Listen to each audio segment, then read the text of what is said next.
Monsieur Jean-Marie Lezen, bonjour. Vous êtes le président du syndicat des viticulteurs de la Moselle. Eh bien, la première question, combien comporte de membres ce syndicat des viticulteurs ? Alors, le syndicat des viticulteurs de Moselle existe depuis 1953, quand il y a eu la première appellation, vin délimité de qualité supérieure. À l'époque, ils étaient, je ne sais pas combien, mais très très nombreux. À savoir que dans les années 1980, il n'y avait plus que 5 ou 6 producteurs qui étaient adhérents à ce syndicat. Et aujourd'hui, le syndicat des viticulteurs de Moselle regroupe 26 adhérents, 26 viticulteurs producteurs. Et alors, donc, votre intervention que vous venez d'effectuer il y a quelques instants seulement, eh bien, votre intervention portait essentiellement sur ce fameux AOC, ce label AOC, appellation d'origine contrôlée, je le rappelle aux auditeurs. Pouvez-vous nous en dire un petit peu plus sur cette appellation ? D'une part, le calendrier qu'elle on espère, et puis qu'est-ce que cela va apporter vraiment ? Eh bien, écoutez, d'abord, rappeler un petit peu la démarche, à savoir que c'est une démarche que nous avons entamée en 2005. En 2005, l'ensemble de viticulteurs, suite à différentes réunions, on s'était regroupés et on avait décidé de passer la vitesse supérieure. Quand je dis la vitesse supérieure, c'est justement de passer en AOC. Vin délimité de qualité supérieure, c'est juste en dessous de l'appellation.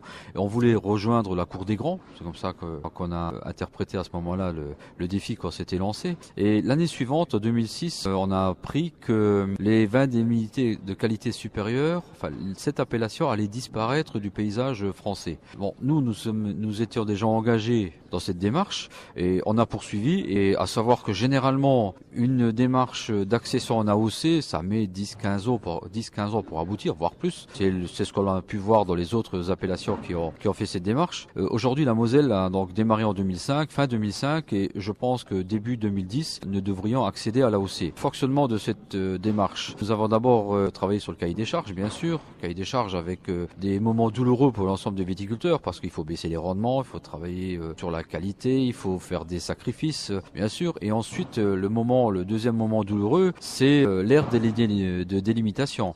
C'est ce que l'on travaille actuellement. Sachant que pour ne pas bloquer notre démarche, notre passage en AOC très rapidement, nous avons opté pour une délimitation parcellaire. Ça veut dire qu'actuellement, tout ce qui est planté en Moselle va passer en appellation d'origine contrôlée, début 2010. Et puis une fois que cette démarche... Tout le vignoble. Le vignoble planté, c'est-à-dire ce qui est exploité actuellement, ça fait 54 hectares. Donc ces 54 hectares, pour ces 26 viticulteurs, va passer en appellation d'origine contrôlée. Et ça nous laisse en fait un laps de temps d'environ 5 ans pour travailler sur l'aire de délimitation. L'aire, c'est l'ensemble des terrains qui pourront bénéficier de l'appellation dans les années à venir. Bon, et donc qu'est-ce que cela va apporter véritablement, concrètement, pour le viticulteur mosellan ? Ça représente déjà une reconnaissance de notre vin. Passer à un stade supérieur, ça veut dire, pour le consommateur, ça veut dire améliorer la qualité. Ce qui est vrai, puisqu'on a travaillé sur la qualité. Ensuite, une meilleure lisibilité de l'appellation. Aujourd'hui, quand on parle avec bon nombre de consommateurs de vin et on leur annonce que la Moselle est en VDQS, beaucoup nous regardent en disant, mais qu'est-ce que c'est que le VDQS ?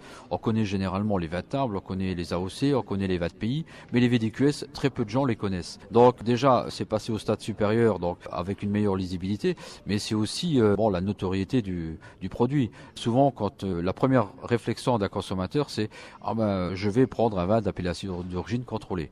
Donc c'est une notoriété que l'on va pouvoir mettre en avant. D'accord. Et écoutez, je terminerai simplement par une question. C'est sur le sujet du colloque du jour, le rapprochement voulu par le Conseil général de la Moselle entre l'agriculture, la viticulture entre autres, et le tourisme.